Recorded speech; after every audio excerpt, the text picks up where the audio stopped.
Herkese merhaba arkadaşlar, kanalımıza hoş geldiniz. Gübse Özay'ın deniz manzaralı ev benzetmesine Barış Arduç'tan güldüren yanıt.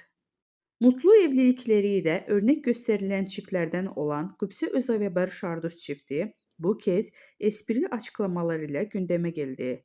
Özay'ın YouTube programında yaptığı samimi yorum sosyal medyada konuşulurken Arduç da gelen sorular üzerine eşiyle ilgili sözlere eğlenceli bir şekilde karşılık verdi.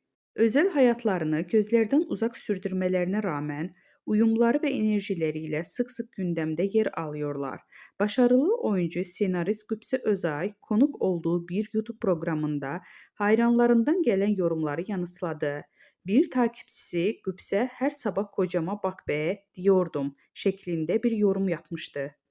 Özay ise esprili bir dille şöyle yanıt verdi.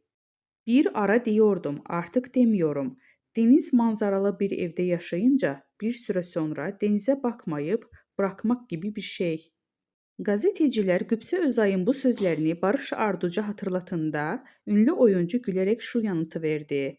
Ne diyorsa doğru söylemiştir benim karım. Vardır bir bildiği.